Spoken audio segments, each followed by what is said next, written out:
Well, hello YouTube. Welcome to Viking Preparedness. I am Pastor Joe Fox. Hey, I'm out here on my property in the Ozarks. I'm having some work done, and I thought I would take this opportunity to try and find and then point out to you some edible plants that are out here. And we're going to start with one that I just stepped over, which is what gave me the idea for this video. So let's check this one out.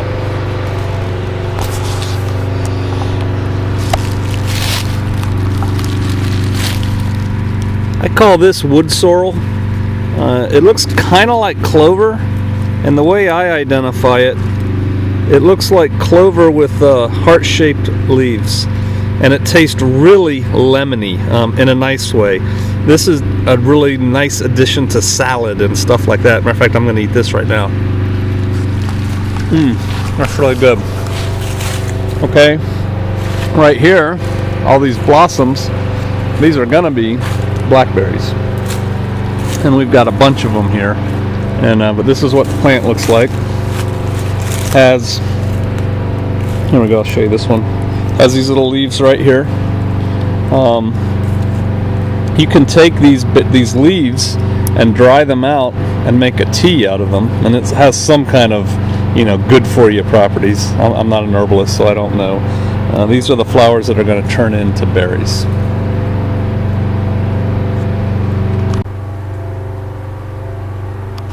This right here is wild grapes. It's a vine, you know, it has grape-shaped leaves. One thing, there's no grapes on it right now, but one thing is you can take these tender shoots right here and you can eat them now. And they taste okay, kind of sweet. You can also use the leaves to wrap up food and cook with. You can dry them out and use them in a stew as a thickener for your soup and stuff like that. So that's wild grape. They don't come ripe till fall. Okay, this right here makes a delicious pot herb. You can like cook it in your food and eat. I'm kidding.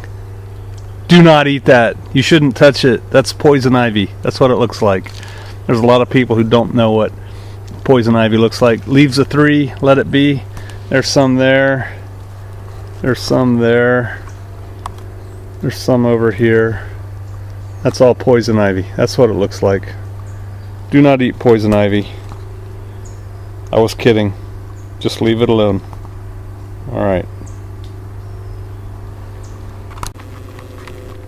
You know what that is? It's acorns. Now some acorns are good. Some acorns are not so good. I can't really tell the difference until I eat them. But what you do is you peel it. There's a nut inside. You smash up the nut and you soak it in a couple changes of water, or you can stick it in like a sock or a mesh bag, or not a mesh bag, but like a cloth bag, and stick it in a running stream of water and let the water run through it, and it gets the tannic acid out of the nut.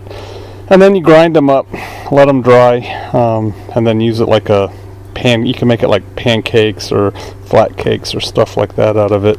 I've tried acorns before, not a bazillion different kinds, but some, and the ones I tried, even after several soakings and changings of water, were kind of bitter. But I've had others when I was out on runs, big fat ones that I'd pick up, peel, and eat, and it was okay just like it was. So there you go, the acorn. This right here is called a mayapple. Usually they grow in clusters, and I think of them as paracels. See how it has this long stem and then it's kind of flat out here on the top. The plant and the roots and the leaves and stuff are poisonous, but around May they have a flower that comes out right here, and then an apple, you know, a fruit about this big, grows off of it. The fruit is edible. It's a bit early in the season. These pop out about the time morels start showing up. It's hard to beat the squirrels and the deer to the fruit, but you can actually eat the May apple that comes up. So, like I said, usually they grow, well, here's some more right there. Usually they grow in groves of little May apples. But again, in the spring, around May, you can find apples under them if you're quicker than the deer.